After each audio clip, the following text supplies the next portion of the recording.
Black board education में आप सभी का स्वागत है। इस वीडियो में हम करंट अफेयर के महत्वपूर्ण क्वेश्चन को अध्ययन करेंगे। अगर आप हमारे चैनल पर नए हैं तो हमारे चैनल को सब्सक्राइब और शेयर जरूर कीजिएगा। पहला क्वेश्चन कह रहे हैं, किस राज्य सरकार ने युवाओं को रोजगार प्रदान करने के लिए उद्यम क्रांति योजना को शुरू किया है? तो इसका राइट आंसर हो जाएगा ए, मध्य प्रदेश की सरकार ने उद्यम क्रांति योजना को शुरू किया है। दूसरा कह रहा है, QS world world university ranking 2022 में कौन सा विश्वविद्यालय शीर्ष पर रहा है? तो इसका राइट आंसर हो जाएगा ए, मैसाचुसेट्स इंस्टीट्यूट ऑफ टेक्नोलॉजी। उसके बाद कह रहा है तीसरा क्वेश्चन, किस राज्य सरकार ने दुग्ध उत्पादकों को वित्तीय मजदूरी प्रदान करने के लिए भारत का पहला डेयरी सहकारी बैंक नंदिनी क्षीरा समृद्धि सहकारी बैंक की स्थापना की है? तो राइट आंसर हो जाएगा कर्नाटक। उसके बाद कहता है, किसने सैटेलाइट इंटरनेट लॉन्च हेतु 3 फर्मों के साथ समझौता किया है? तो इसका राइट आंसर हो जाएगा अमेजॉन, सी हो जाएगा ऑप्शन। उसके बाद कर रहे जेंडर संवाद कार्यक्रम निम्नलिखित में से किस मंत्रालय द्वारा आयोजित किया गया है? तो यह ग्रामीण विकास मंत्रालय द्वारा आयोजित किया गया है जेंडर संवाद कार्यक्रम को। अगला कह रहे हैं, सागरमाला के संदर्भ में कौन सा कथन सत्य है?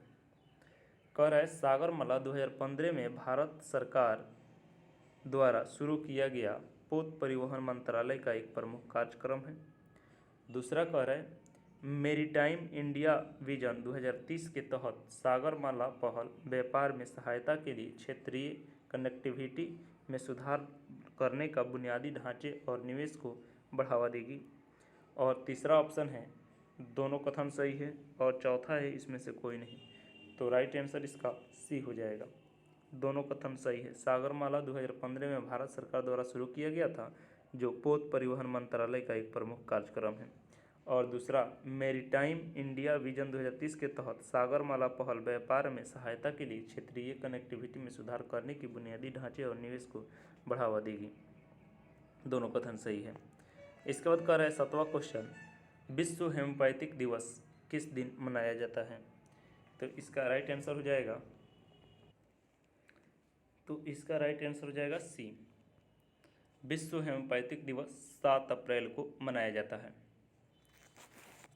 10 अप्रैल को मनाया जाता है, जबकि 7 अप्रैल को विश्व स्वास्थ्य दिवस मनाया जाता है और 9 अप्रैल को वीरता दिवस मनाया जाता है और 2 अप्रैल को विश्व ऑस्टिज चेतना दिवस मनाया जाता है। तो ये अप्रैल के महत्वपूर्ण दिवस है। उसके बाद कर रहे, सोलू कॉरिडोर ट्रांसमिशन लाइन का उद्घाटन भारत ने किस देश के साथ किया है? तो सोलू कॉरिडोर ट्रांसमिशन लाइन का उद्घाटन भारत ने नेपाल के साथ किया है। तो राइट आंसर इसका बी सही हो जाएगा। इसके बाद कह रहे, सितंबर 2022 में किस देश की अध्यक्षता में SCO शिखर सम्मेलन का आयोजन किया जाएगा? तो राइट आंसर हो जाएगा उज्बेकिस्तान। उसके बाद कर रहे, सतत विकास लक्ष्यों के संदर्भ में निम्नलिखित कथनों पर विचार करें। SDG 4 का लक्ष्य सभी के लिए समावेशी और समान शिक्षा करना है और लंबे समय तक चलने वाले अधिगम अवसर को बढ़ावा देना है। उसके बाद दूसरा कथन है, SDG संयुक्त राष्ट्र के सभी सदस्य देशों पर कानूनी रूप से बाध्यकारी होते हैं।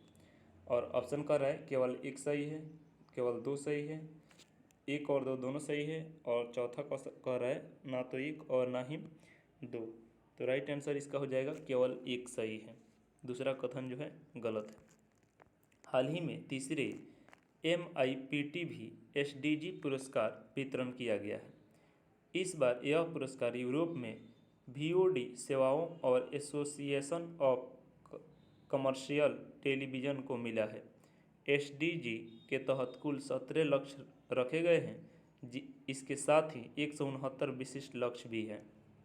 इन सभी को 2030 तक पूरा करने का लक्ष्य रखा गया है। इसमें SDG 4 का लक्ष्य सभी के लिए समावेशी और समान शिक्षा सुनिश्चित करना और लंबे समय तक चलने वाले अधिगम अर्थात लर्निंग अवसर को बढ़ावा देना है, इसलिए पहला कथन सही है। और आपको बता दें कि SDG सदस्य देशों पर बाध्यकारी नहीं होता है, इसलिए दूसरा कथन गलत है। जबकि कथन दूसरा कह रहा है कि यह सभी देशों पर बाध्यकारी होता है, इसलिए राइट आंसर इसका ए हो जाएगा। इसके बाद कह रहे हैं महिलाओं और लड़कियों के बीच जागरूकता बढ़ाने के लिए मानव तस्करी रोधी प्रकोष्ठ को किसने शुरू किया है?